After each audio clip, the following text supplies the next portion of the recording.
Hello?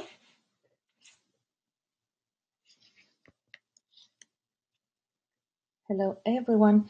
Can you please let me know if you can see and hear me?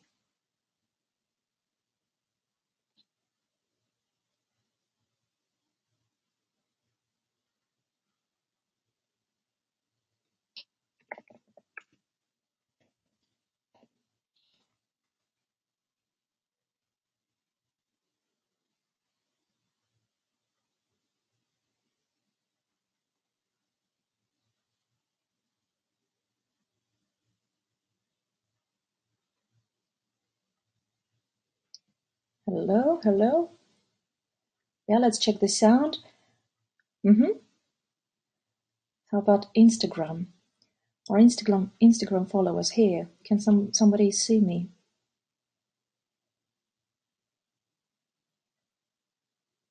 Yeah, I can see Maya joining the Instagram stream. Maya, can you tell me if you can see me and hear me well?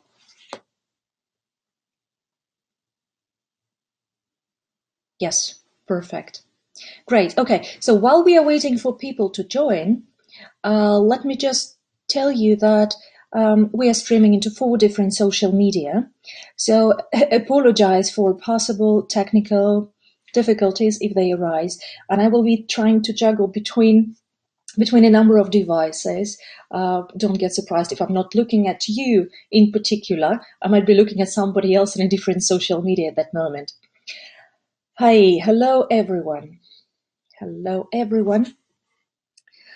I think we can start. People will be joining in, and I think we can start anyways.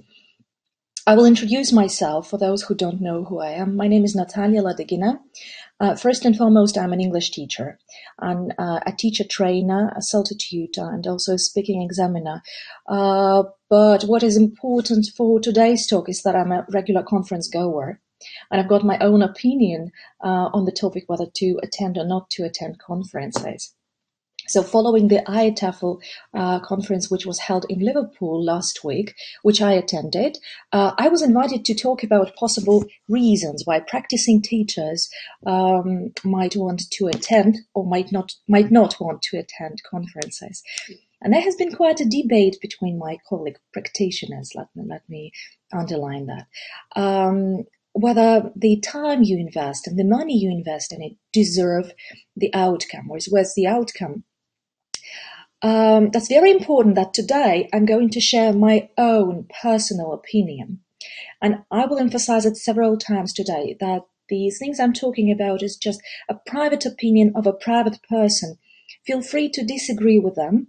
It's fine. It does not mean that the whole world of ELT is hostile to you. It's just one private person disagrees with you. And that's fine. Let's talk about it. Let's discuss it. Okay, more and more people are joining. Excellent. So let's start. My main aim today is not to convince you all to start attending ELT conferences, nor do I want to dissuade you from doing so. My main goal today is to weigh both advantages and disadvantages, is to weigh different reasons to attend and not to attend conferences. And I have to,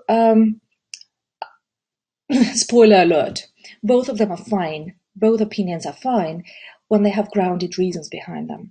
And we are going to talk about those reasons.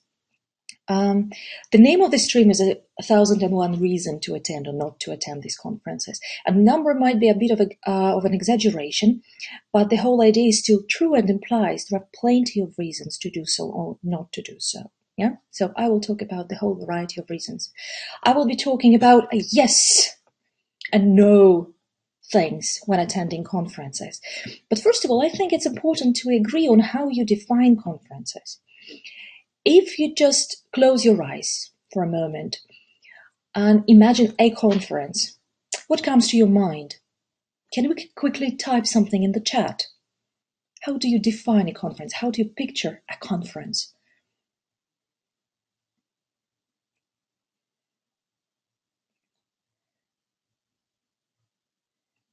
Since I can only see comments in one social media, I will ask Alexander, the moderator, to help me with opinions of people. Lots of colleagues, says Tatiana. Okay. Energy. Many ideas. Joy. Okay. Inspiring speaker. Enthusiasm. Amazing speakers, hopefully. Friendly staff meeting.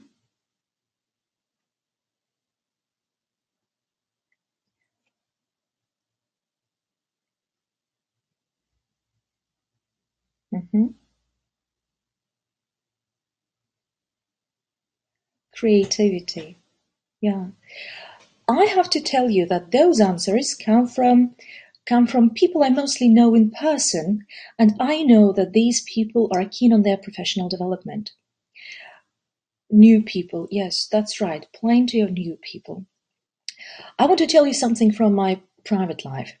Back to my university times as a student and then a university teacher, I remember a conference as an event where people were obliged to attend, first of all, if they wanted to get a broader career chances, let's say, or if they wanted to get points on their further professional development along the career ladder.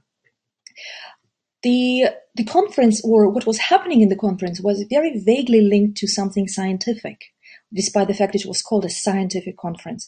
And it was pretty much a mix of teachers and students reported on random bits of their research. There was very little, if any, choice of where to go, what talks to attend, and very little, if any, interaction with the audience. So people attending the conference were very rarely taken into account. Nobody was making sure they follow what has been said. To make matters worse, at that time, the conference was full of jargon, terminology, which was not clear to me as a person who was not involved in that particular research, and presenters didn't really care about whether I understand what they were talking about. And no one was bothered about whether their listeners were following or not, because it was like a tick on their tick list. Another conference, done. Anyone with similar experience? Can you remember any experience like that?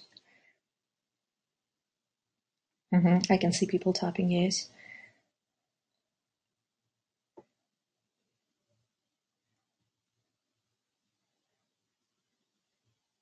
Right. So if you ask me now about conferences like that, I would say no. That's a very valid reason not to go to conferences, because it's a waste of time, and our time is precious nowadays. We know how fast our world is. And on the other hand, I would have to say a big yes. If your career development, if advances along the career ladder depend on attending those conferences, then definitely a yes, go there. But my such perspective on conferences might be that 20 years ago when I was a student and 15 years ago when I became a university teacher, I had no clue that conferences had their own aims, and that it would make sense for me to differentiate between the conference organizer's aims and my personal desired outcomes and different conference opportunities. So let's think about a conference now. With the mindset I have now, with the experience I have now, I would say that a conference is a platform for teachers from different places, different contexts, to share their opinions, to exchange practices. But conference organizers have their own goals in mind. It can be a single goal, or it can be a mixture of ones. For example, the goal could be to promote new published materials and courses. And definitely, yes, go there if you're looking for new course books, if you want to get practical ideas from course book writers, and if you want to have a chance to flick through course books and materials before you can buy them. Definitely, yes. Same reason, definitely don't go there if you're not looking for new materials, if you're looking for new research, for example, and you know in advance that the conference would be mostly presenting new published materials. Does it make sense? I think it does. Another goal of conferences could be to inform participants about recent research and findings and changes related to a sphere of interest, say changes in exam formats. For example, if these are new changes in Russian state exam or new changes introduced to PET and CAT exams starting from 2020, if I'm not mistaken. So definitely, yes, go and find out what's going to happen from people who really know, from people who initiate those changes. Another reason would be to create a community of professionals, and that's a very important reason. It's team building, it's networking, it's comparing best practices with colleagues from different parts of your context, from different parts of your country, from different parts of the world as well. And I would say, yes, go and attend those conferences for this reason, especially to freelancers who work on their own, and very often they lack this feeling of a shoulder next to them. Although I can't agree that these conferences are just for freelancers, because big schools who don't want to get too closed on their own practices, who want to see what else is happening in the world, might need to know about the newest research, about the newest practices. They would like to see a bigger picture. It's a nice opportunity. Go and attend a conference. And of course, another reason would be to exchange practical ideas. Yes, go and attend conferences to exchange those practical ideas. So the reason might be just one, or there might be compilations of reasons from the point of view of conference organizers. But what about us participants or us speakers? I'm going to talk about obvious and less evident reasons to attend conferences today. You might ask your questions. My colleagues will help them collect those questions, and I will be able to answer them later, or maybe while talking if I notice them right on time. So for your convenience, I divided those reasons into, say, subheadings, and I'm going to get through in a more or less logical order. I hope it will be logical for you. The first reason to attend conferences is learning, and everything that happens around this vague concept of learning. First of all, I would say a good reason to attend conferences is because a variety of topics is covered, a whole variety of topics, which means that a solid theoretical research has been done for you. The information was filtered and is usually presented in a reasonably simple and digestible way to cater for needs of both novice teachers and experienced teachers who know something in the field. Since I started talking about the ITEFL conference, listen, this is a program booklet. Look how big it is. And the conference was just 5 days. During those 5 days, you could get an idea of what was happening in so many spheres of our job, of our profession. Look, just 1 day. I will show you a plan of talks for just 1 day. This is one time, 30 minutes. And during those 30 minutes, you could choose between, I don't know how many, maybe 22 to 25 different talks. Go and attend. So there is something for you. I'm sure there is something for you at each time slot. Yeah. What makes it really valuable is that people make it digestible. They're interested into their listeners following what has been said. At the same time, I would suggest that no, don't go to conferences if you know exactly that there will be no topic of particular interest for you. An example would be my personal example. Since I live in Austria, I don't have very much to do with Russian state exams or those OGE exams. Therefore, if I know that the whole conference will be more or less devoted to something that is happening at this level in Russian schools, I know for sure that this knowledge would be useless for me in my particular context here and now. Maybe in a year or in 2 years or in half a year, I don't know. Maybe the situation will change and I will have to start attending these particular conferences. But if you know for sure that there is nothing for you there, don't go. Don't waste your time. Coming back to the topic of learning, more and more not obviously teacher-related topics are included into programs, are added for general public to get involved and to understand what's happening. For example, managing course costs, understanding course costs, especially important for freelancers, for setting prices, conflict management, mentoring program and the basics of mentoring, bilingualism and trilingualism. I think it's very, very interesting, especially for Russia, with such a huge movement of Anglo mamas, who are trying to raise bilingual kids under the conditions of one spoken language in the country, one main spoken language in the country. Topics related to online support of learners and teachers and exams, if you want, inclusive practices, teacher management, etc., etc., etc. Finally, there is understanding that teachers, practitioners, don't only need to know how to set up a reading activity in a class or do classroom warmers.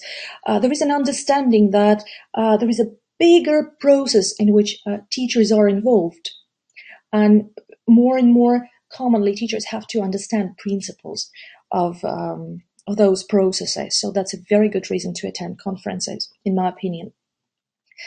It's also important for participants to understand that speakers who present at conferences, they don't get paid. Right? It's not a commercial opportunity.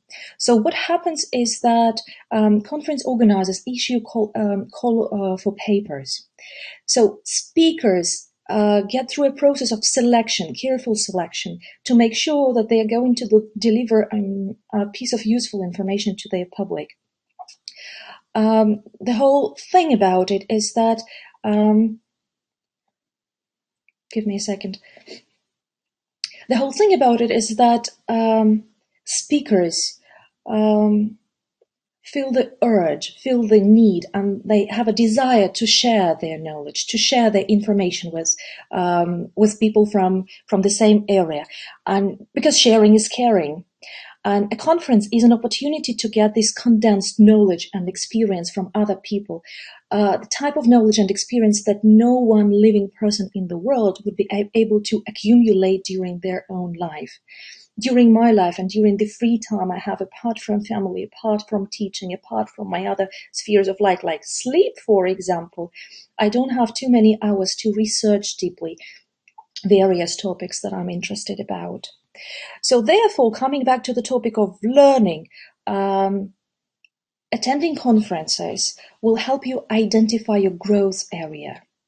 It might be that you already know a lot about setting up reading activities. It might be that you already know nearly everything about conducting exams. And suddenly you realize that you're very interested in the topic of financial management of your courses, or maybe you need more knowledge about online support. So this is something you don't really know, and you might choose a selection of talks around the area to get yourself started. In my case, for example, these days, I realize I'm very interested in bilingualism because my daughter is growing under the conditions of forced bilingualism, and I'm really into neuroscience and its implications for learning at different ages. I would never know that if I didn't attend conferences, if I didn't hear people talk about it. A valid reason not to attend conferences is when you think that you are too good and too experienced already. You might hate me for a number of things I'm going to voice today, but a lot of colleagues around the world already feel that they've learned everything, they know everything, and they have nothing else to learn and to find out about. If you know people like that, can you wave your hand at me there in the chat so I will see that I'm on the right track? Because in my experience, I know quite a few of colleagues like that. So listen, if you feel that you already know everything, just don't attend a conference. With such set of mind, you will never be able to learn anything from other people.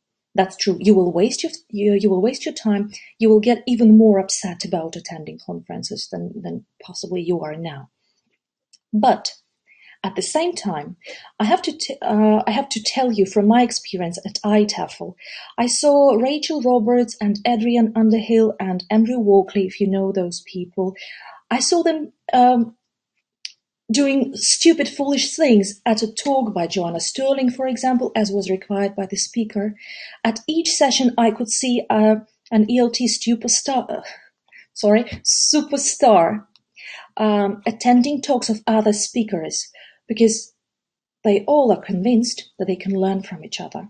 And this is very important, learning opportunities.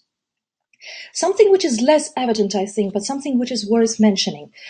When there are so many things happening around you, when there are so many talks, like 11 talks a day, for example, you have to take notes. The talks change quite quickly, every 20 minutes, every 30 minutes, every 45 minutes maybe. So in order to be able to follow and to remember those things later and to share those things with your colleagues later, because sharing is caring, you have to think carefully about your note-taking techniques. Are they still the same, like you used to do when you were a student, like a lecture? Or maybe you're using different types, like bullet points maybe, or sketching at the same time. Or maybe you're not taking notes on paper. Maybe you're writing posts immediately and publish them. Or maybe you're tweeting somewhere so that your colleagues could simultaneously learn things from you and with you. And all of these are 21st century skills. I think it's very important to practice them from time to time, because this is something that our students, especially young adults and adult students, will have to do in a foreign language when they attend their conferences related to their job, to their spheres. And if you do not provide them with such an opportunity, they will be shocked and stressed at having realized they don't have a skill of following what's happening at the conference. I will show you my notes if you want. That was the last talk of the day. Just see how chaotic my notes are. So can you see it? Yeah, they're quite chaotic. So I know for sure that by the end of the day, I have to sit down and structure everything that happened during the day, because otherwise I will forget everything immediately, or I have to share it with colleagues. That's what I know about my own learning now, after having attended so many conferences. A controversial point to be raised now. You know, there is a whole idea of gurus, of ELT gurus and experts. And this topic was raised at the ITEFL conference this year at the plenary, which was very interesting. I think conferences will encourage us to reconsider the whole idea of gurus. Gurus and experts are actually regular people. They are our colleagues who know maybe a little bit more on the topic we would like to research about. And they have this courage to stand up in front of the crowd and talk. Those who are gurus and big ELT names now used to be 20-year-old novice teachers. And they started their career at some point, somewhere. And I don't know if someone was listening to them and was following them, which is very interesting. And as I said, in order to be accepted to become a conference speaker, teachers come through a selection procedure. So the process of being involved in a conference teaches us to learn from colleagues which are next to us or who are next to us. Learning from a 22-year-old novice teacher in your staff room is equally important as learning from Jeremy Hammer or Herbert Puchter, because you share context with this novice teacher and they might come with their new vision. That's what I learned at conferences as well.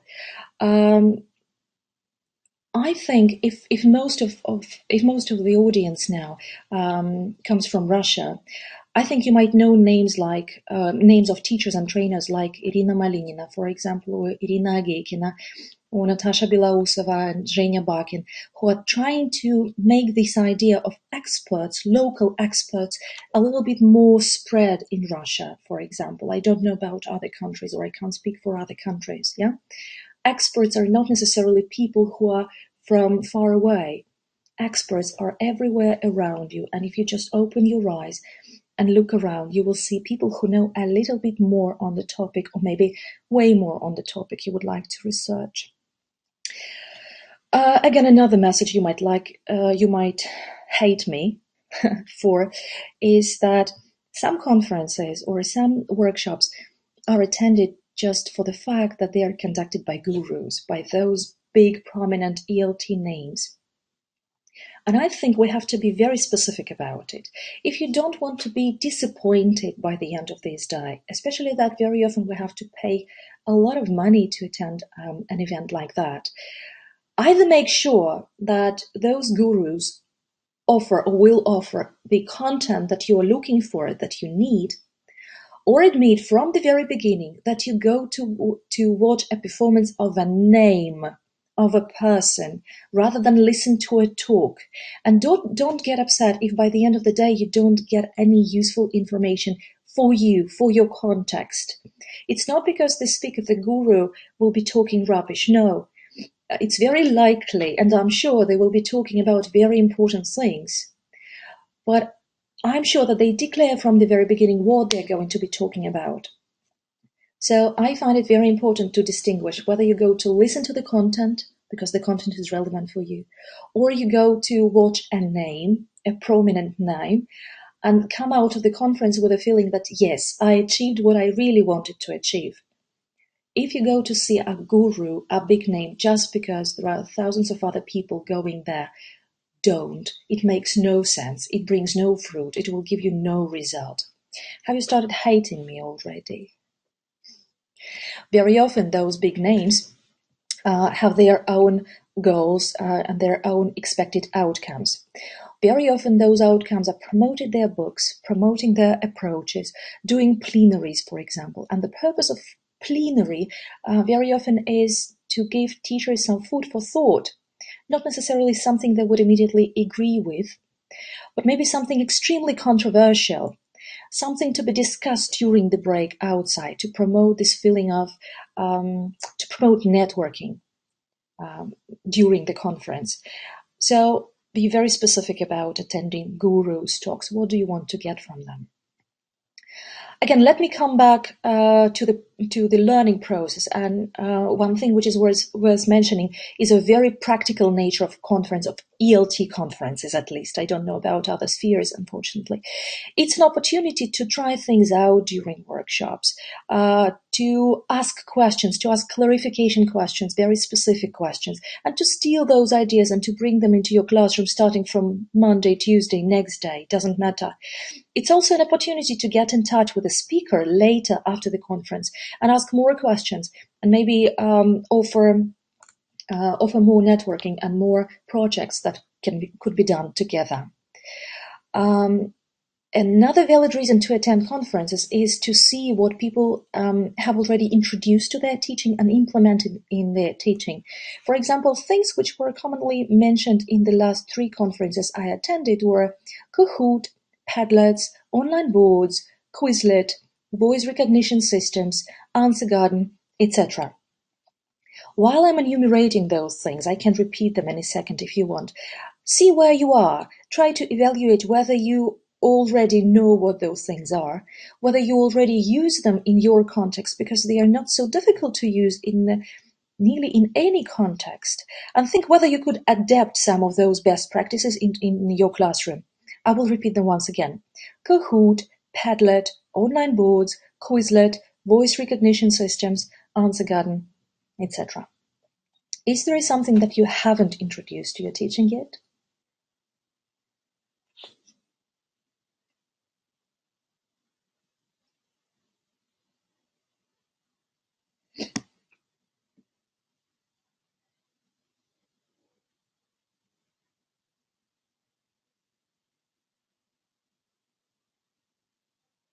Mm-hmm.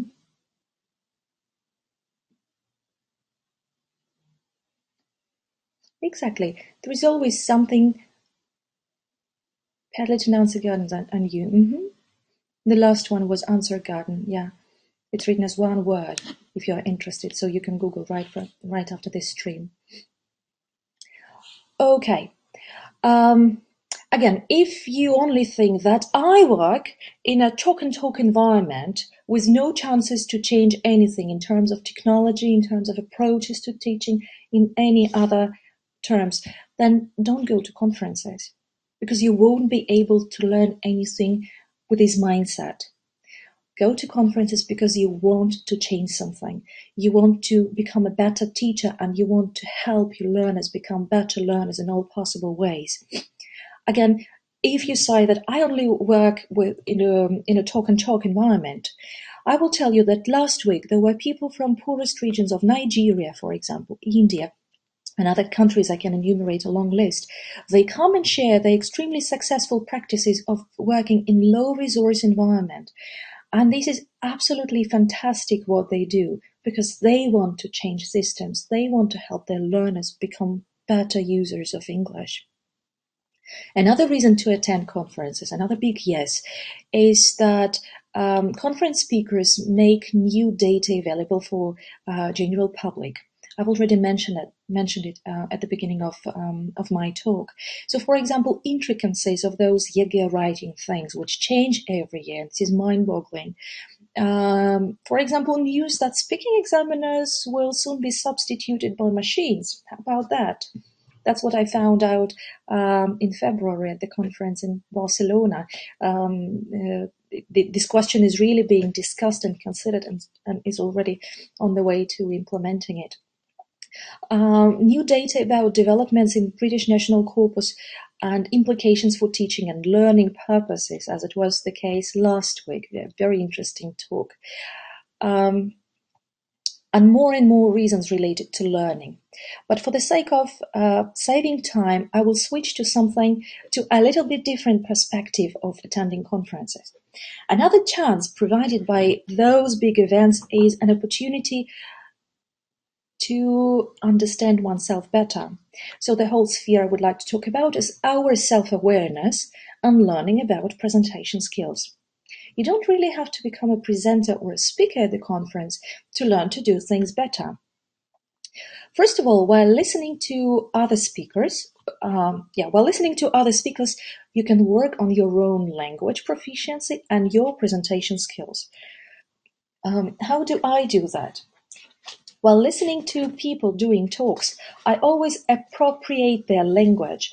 By appropriating their language, I mean that I have a separate page in my notebook where I write down chunks and collocations and sometimes complete sentences where people express an idea I would like to express in a better way. It does not necessarily mean that I didn't know how to express it or I didn't know a phrase for it. I'm quite a confident speaker, so in most cases I can find my way around. But sometimes I say, that's a nice shortcut. So this is how you can say it in simple words, for example. Or there was a preposition I wasn't sure about. Or there was a joke made by pun or certain words, or an idiom I was not sure about. So you can work through your language while listening to the topics of interest. Of course, you can work on your presentation skills by watching speakers, and I will come back to this topic once again.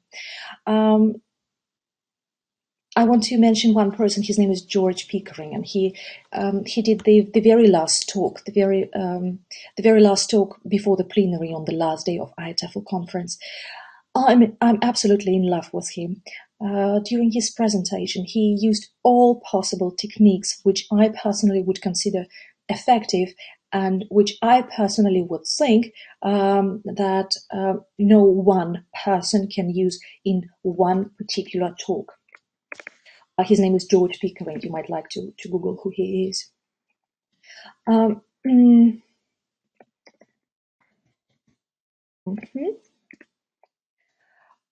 another reason to attend conferences from the point of view of self-awareness is it gives you a chance to understand the audience, to understand the behavior.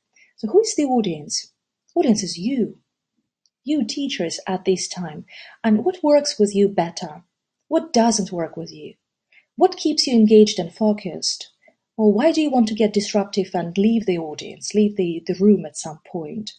And when you want to leave the room, do you stand up and leave the room? Or do you glue yourself to the chair and start yawning? Or do you start shouting out disruptive comments? How do you behave? What caused this behavior? That's a very valid reason to understand what's happening to the audience, to these dynamics in the classroom. Because same goes for your learners. Whenever your learners get disruptive, whenever they fall asleep in the classroom, there is a valid reason for that. And you might try to reflect on the reasons that lead to this type of behavior.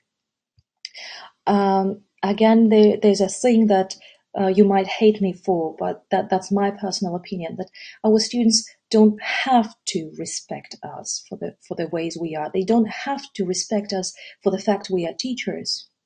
And I think it's our responsibility to track the motivation level and energy level at each stage of the lesson and make sure that everyone is engaged and involved as deeply as possible. Okay, speaking about presenters, we can learn a lot from presenters by just watching them. And that's very interesting that some people will just stand still and talk without changing their voices too much, and the audience will be amazed and the audience will be crying with admiration. There would be other people, however, who would be jumping around and doing all sorts of tricks and include video and audio and songs and clap their hands, but the audience would be dying from boredom.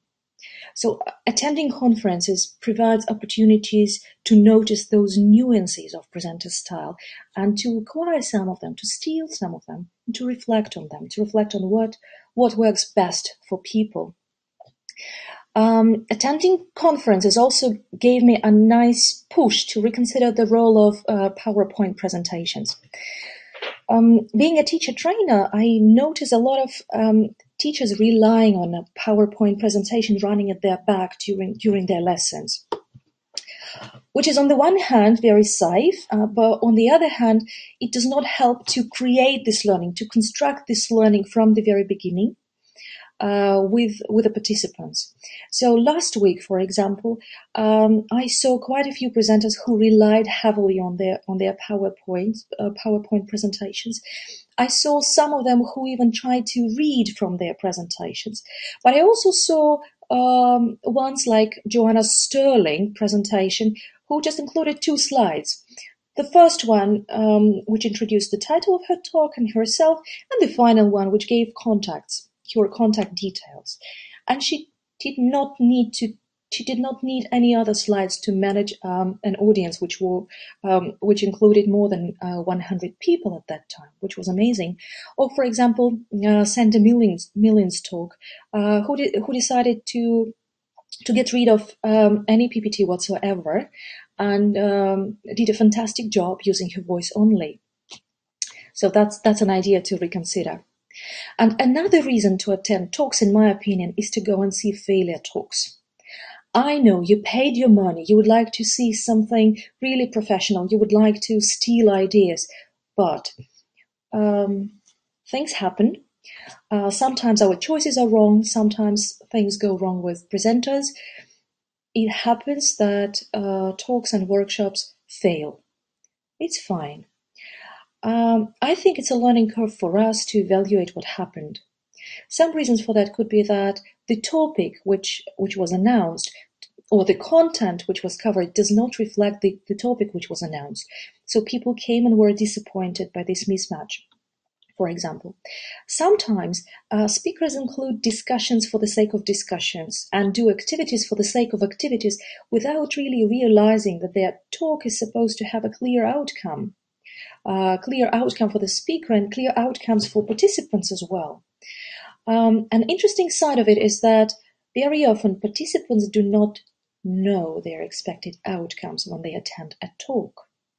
So I would say that attending conferences teaches us to expect certain things or to shape our expectations in such a way to be better able to choose what kind of talk you want to attend and what you expect from the speaker at this particular point. I also think it's very important for us teachers to be very clear about the outcomes of each lesson of ours, because our students will possibly come with no expectations, and they are very likely to view the activities you plan as discussions for the sake of discussions, speaking for the sake of speaking, and activities for the sake of activities, and no big global picture behind it. Again, another reason to say no. do not attend conferences, and this is a very valid reason in my opinion. In one talks that I attended, they spoke about the difference between learning and development, and the definition of difference between them, that learning is an opportunity like conferences, for example, while development is when you take things you've learned at conferences and put them into practice. This is the case when development happens. It might turn out that the things you tried out were not extremely effective in your context. Maybe the outcome would be that you have to try them once again, or maybe that you have to try them in a different context, or maybe that you will learn that this thing is not for you, which is absolutely fine. But this is just where development happens. So I would say, no matter how many conferences you attended, no matter how CPD events you attended, if it doesn't change your practices, it's a waste of time and money and energy. It does not change you as a teacher. It does not shape you as a person anymore. So stop it.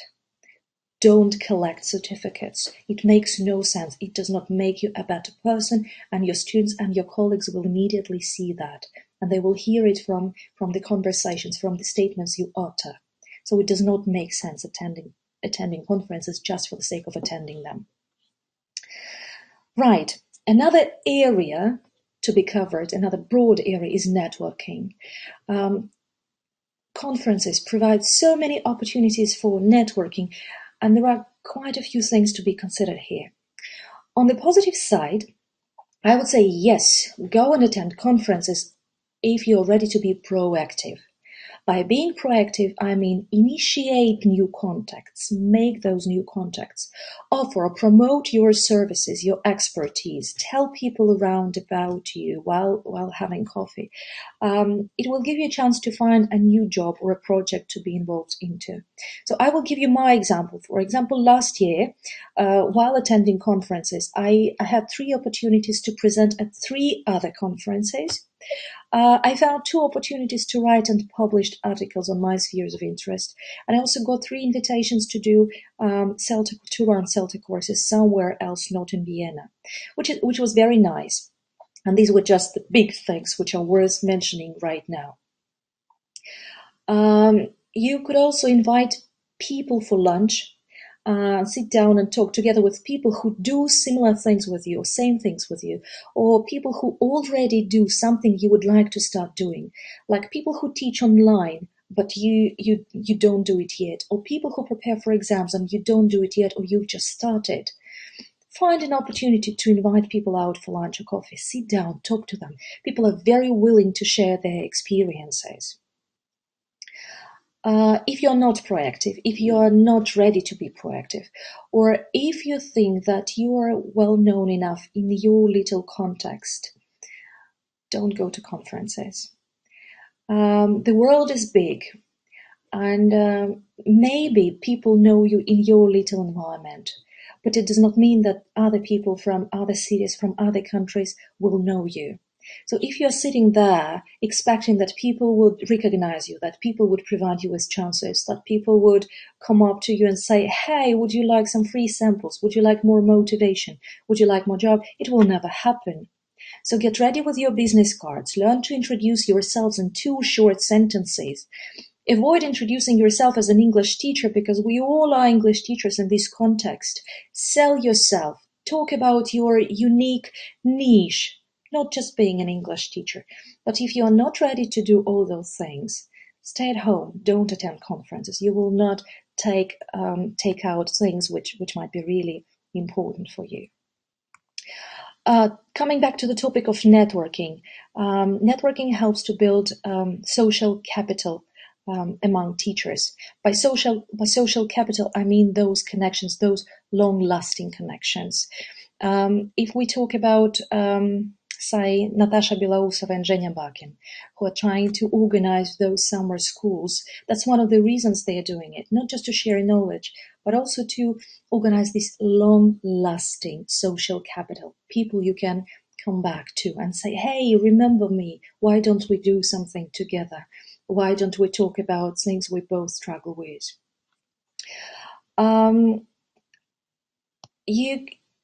Speaking about social capital, very often we attend conferences with someone we know, with a colleague, for example, or we meet people we know from previous conferences there. And it's a nice thing because physically we can't attend all talks. Remember, I showed you the variety. We physically can't attend all talks, so we can kind of split the responsibility. We can attend different ones and then get together by the end of the day or during a break and exchange our learnings, because we learn better when we try to shape things, systematize things, and teach someone else. Another reason, though, to attend conferences is just because there are so many talks, and if you come with a colleague, and very often with more experienced and more dominant colleague, that's a fantastic chance to split with the person you know and to listen to your own needs and your own interests and to go and attend talks which are interesting for you. For example, it might be that your school tells you that you need to attend a talk about young learners, but you in particular are very interested in financial management. That's your chance. Go and attend something which is really relevant to you, because there will be other people who have attended the talk on young learners, and they might be able to share this knowledge if you are proactive and if you organize this opinion exchange or exchange of learnings and findings. Very often people complain that they have to talk to their partners, that they have to work in pairs during conferences, and they say that they don't like it. Why do I come? I don't come to listen to the neighbor. I come to listen to an expert. Yeah, I've paid money to listen to an expert. And that's a very interesting thing. I think that attending conferences and doing pair works and talking to other people makes us open our eyes and notice people around ourselves, not just us.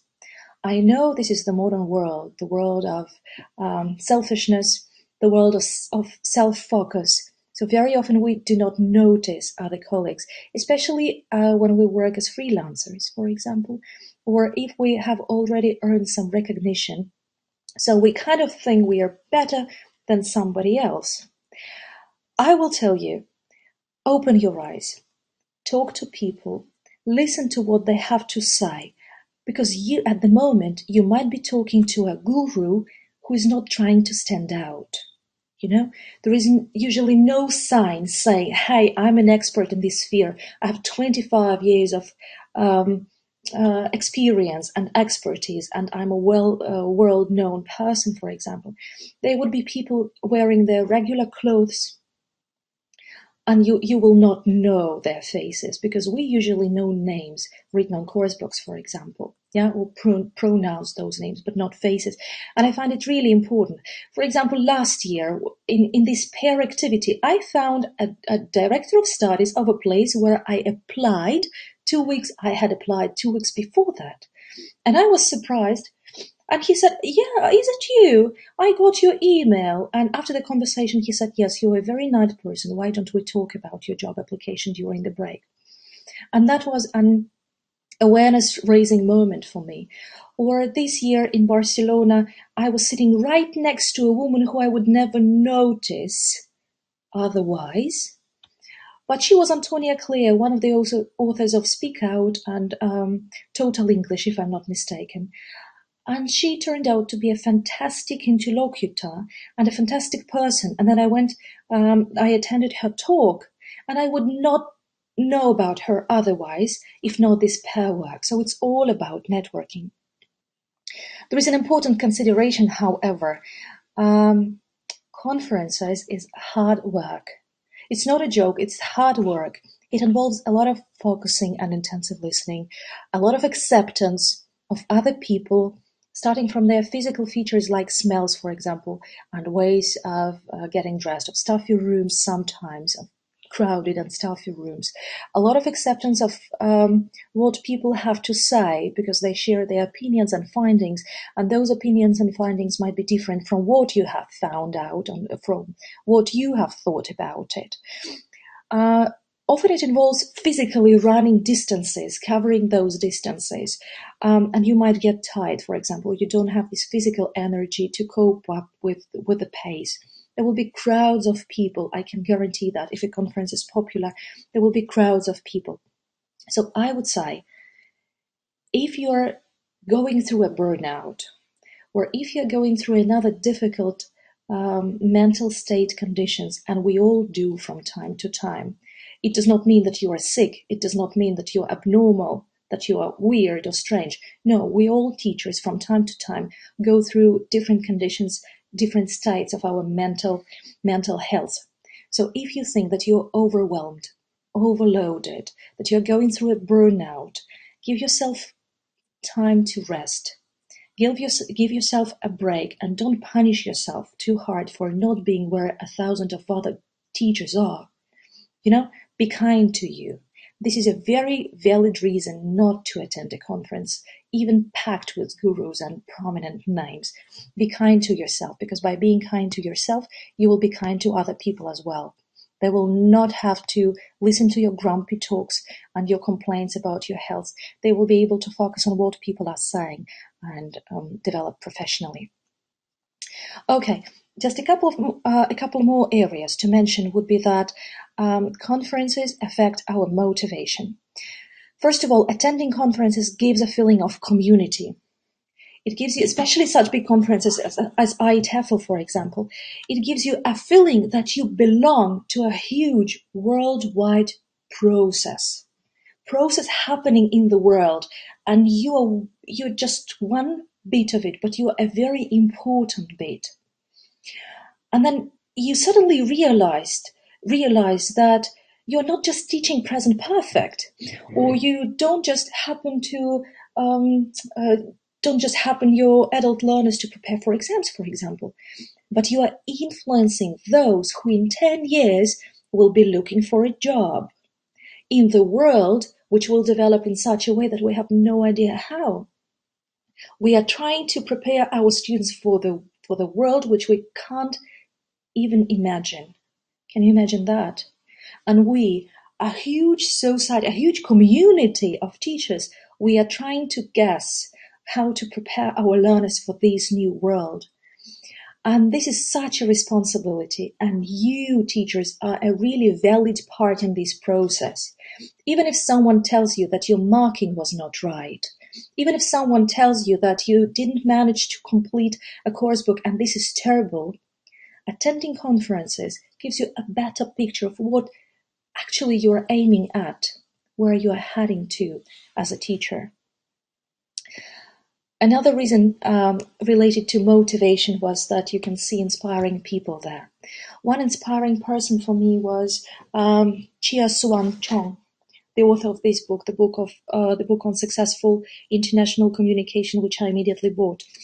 She was doing her talk with a baby in her hands, because the baby would not agree to stay with someone else while his mom was talking. And she was there with a baby in her hands during the whole conference duration, during all those days. And I also met people, I'm not calling any names, but I also met people who have 5 children, the youngest being 1, the oldest being 19, and they're still motivated to attend conferences because they're still motivated to do something professionally. And there was a clear confirmation for me, a mom of a toddler, on the days when I'm ready to give up. That's a confirmation that there are many more people in the world, just like me, who are also struggling on some days, but who also achieve certain things on other days, on other times. And this is a balance. And remember that each time we can make impact on somebody else's life. You don't have to be a superstar to make impact.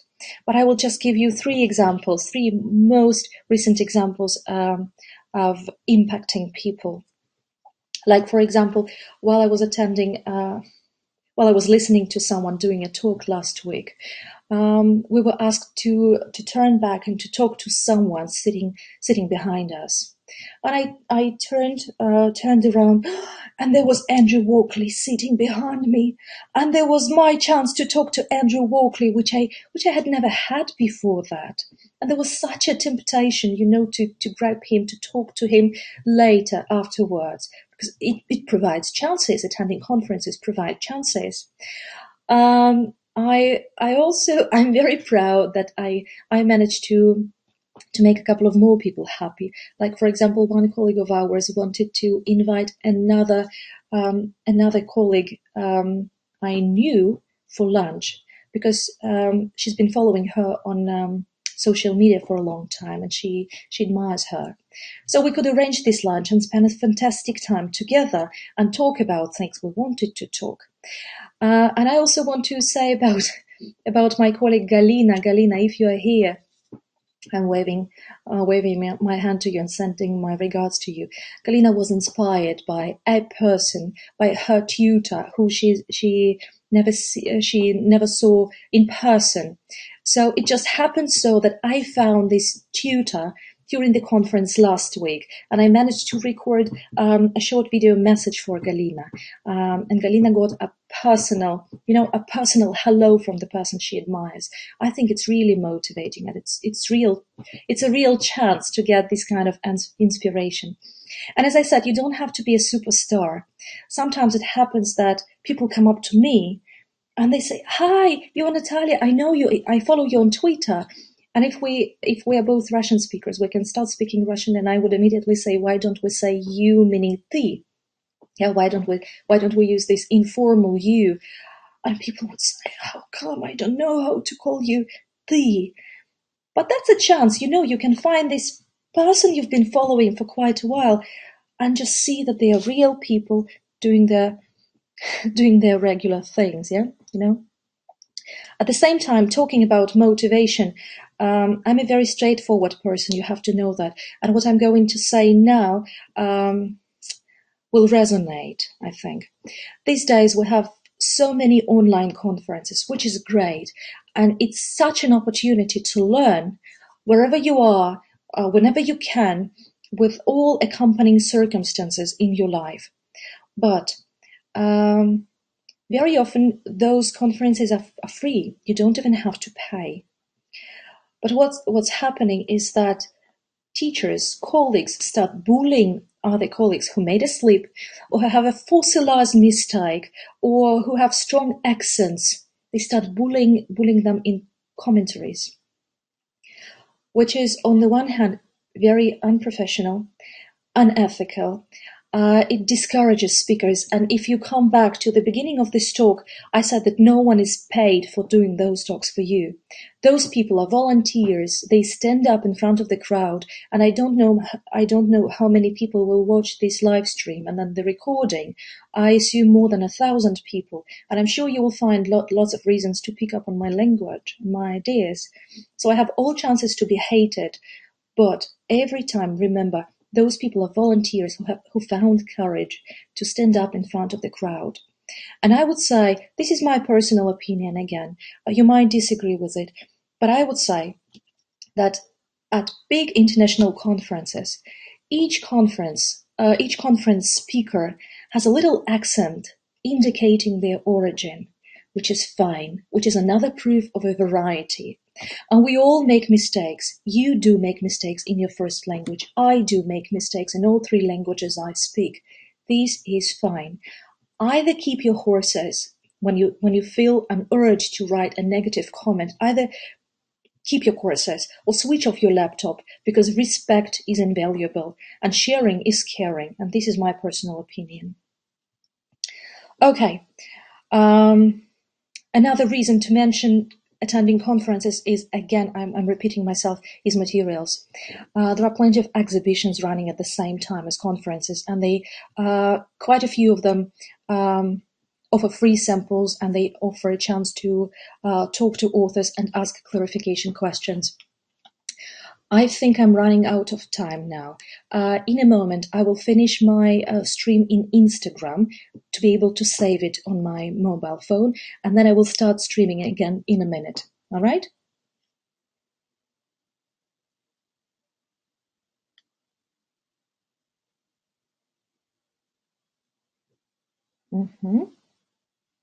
I'm still online for those people who are watching me in other social media. And I think that in a minute, I will be ready to answer your questions. Alexander, do you think that you can help me with questions coming from other media?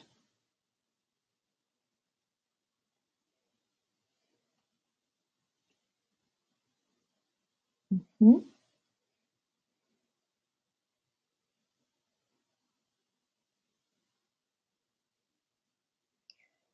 Okay. Hello. Hello, I'm back.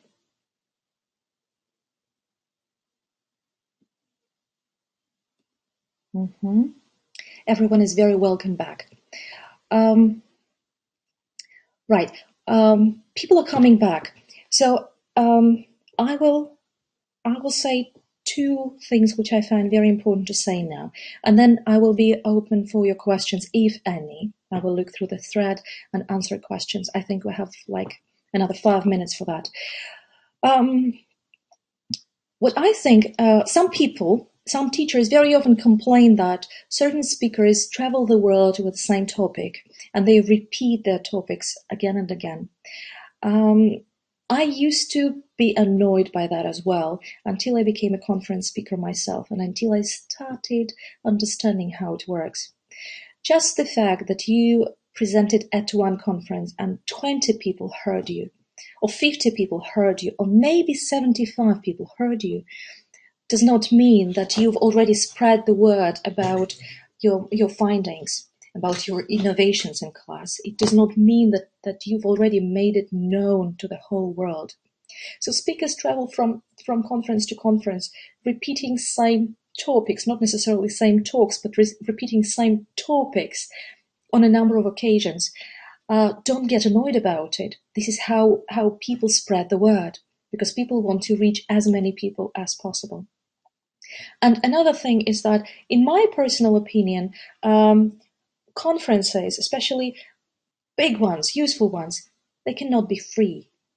They can't be free because at least a minimum payment will filter those random people who come there for the fun of being there, if it is fun for them, or just for the sake of getting a certificate. And this is very often the first question: am I going to get a certificate for attending it?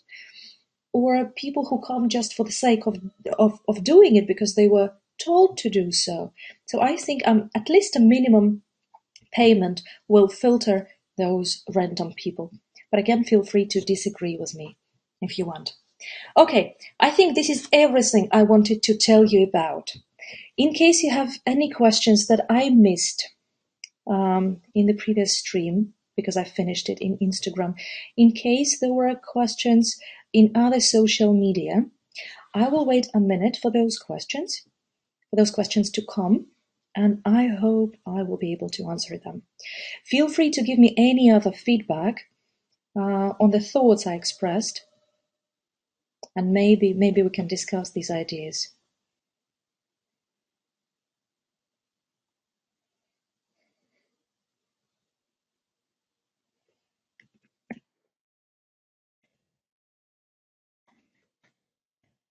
Mm-hmm. Just a big thank you. You're most welcome, Tatiana.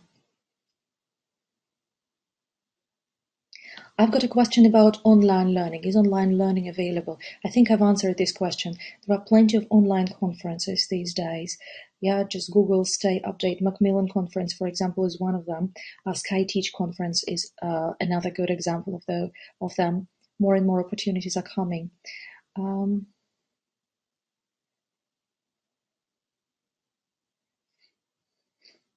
Helen Shramkova says, I remember myself making a speech in front of 140 people for the first time. I had butterflies in my stomach. I can imagine you did. Of course you did. Well, what was the audience like? Was it a warm welcome, Helen? Vitaly thanks me for sharing useful information. You're most welcome, Vitaly. I'm happy if you found some ideas useful. I see people feeling the urge to Google some upcoming conferences. Off you go. Do it immediately after this live stream. Because if idea is not implemented during 72 hours, the idea will be gone and the intention will be lost. And remember the difference between learning and development. Yeah? Learning is an occasion and development is application of what you've learned in real life. Okay, any more questions coming? Tatiana says that it's 3 o'clock Moscow time. Tatiana, what did you mean? Tatiana says that today is National Geographic Conference at 3 o'clock Moscow time. We'll have a chance to watch it. How many lessons do you have every day? That's a very conference-related question, I'm afraid. Okay, I don't have too many lessons every day as I'm on maternity leave. I have a toddler now, but I do run CELTA courses at the same time, and I do have some up to 3 lessons a day. I hope it answers some of your concerns. Well, yes. I don't know why I got this feeling, but that's a very common contradiction. That's a very common argument saying, I don't have time to attend all those conferences. You know, I teach 8, 10, 12 hours a day. Yes, so true. We all teach a lot of hours now. But listen, conference is something that will take you, say, a day or maybe 2 days out of your teaching practice. This is an investment, but again, if you're ready to learn from this investment, if you're ready to develop from it, you will see the results immediately. You will never regret losing the money that you could have earned when doing all those lessons. You know, it's all about your mindset. And thanks for the question. If a financial aspect is so important that you can't skip your lessons. It can happen. We all live in very different environments, in very different conditions. So if we're going through a very difficult period of time, when money that we can earn during lessons is more important than investing 1 day of your life into professional development and making your lessons more professional, then definitely it's a very valid reason not to go to conferences and to satisfy your basic need first and then needs for professional development. Anya asks me, how much time does it take you to prepare a speech? That's a very difficult question. I think I'm a slow thinker, so it can take me up to 3 months because the speech is born. It's not the fact of preparing a speech or a workshop or a talk or another format which is difficult. It's the whole thing of reconsidering the content I have in my mind. Eliminating extra things, which I personally think are important, but I will not be able to feed them within 30 minutes or 15 minutes or 45 minutes, which I have, for example. So it's just this content knowledge to be digested, evaluated, and then shaped in a way to be presented in the best possible way. Have I answered your question? Thank you for your kind words, Anastasia Solomatina. Thank you.